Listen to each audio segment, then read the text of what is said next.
In Chapter 11, we're talking about nonverbal communication.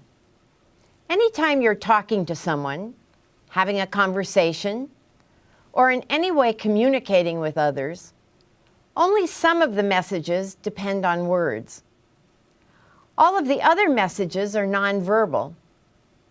Nonverbal communication is any communication that occurs between people, usually within each other's presence, by means other than spoken or written words or the signs of sign language.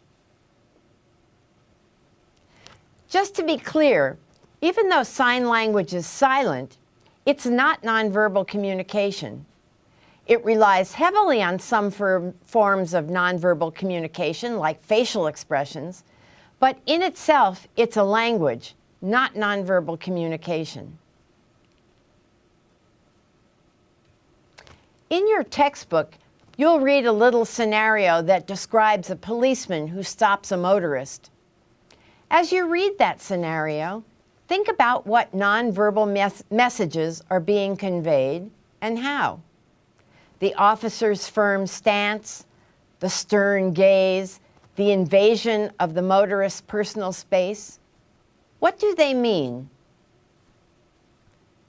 The motorist fidgeting, patting himself, and his facial expression, what do they mean? Although there are other forms of nonverbal behavior discussed in this chapter, in this video, I'm going to talk about 4 types of kinesic behaviors, or body language, that are mentioned in the textbook. Emblems are speech-independent or autonomous gestures. They're the movements of the hands, arms, face, or other parts of the body that have a culturally specific meaning and are not necessarily dependent on speech. If I do this, I don't have to say anything. The OK hand emblem is one of many hand emblems that most Americans know. It means something good or positive, but its meaning is culturally specific because in some parts of the world, this same emblem might be an insult, something akin to the middle finger in the US. Shrugging the shoulders is an emblem to indicate you don't know the answer to something or don't want to talk about it. But in some parts of the world, it's the response of a server who's asked to do something. It indicates that he'll do it right away. In American culture, the head is nodded forward and backward to say yes. But in some parts of the world, the head is shaken from side to side to indicate yes.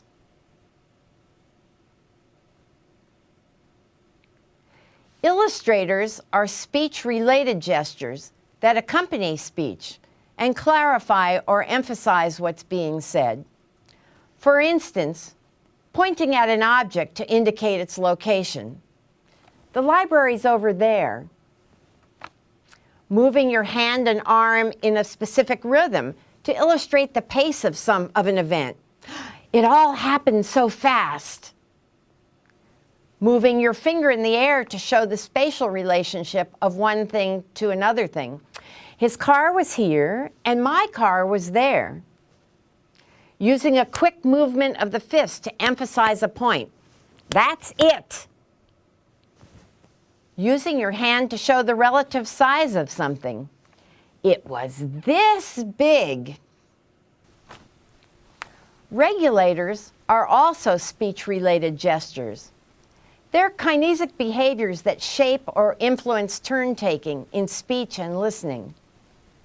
In everyday conversation, regulators let us know when to keep on talking, when to allow someone else to begin to talk, when to repeat or elaborate, and when to say goodbye.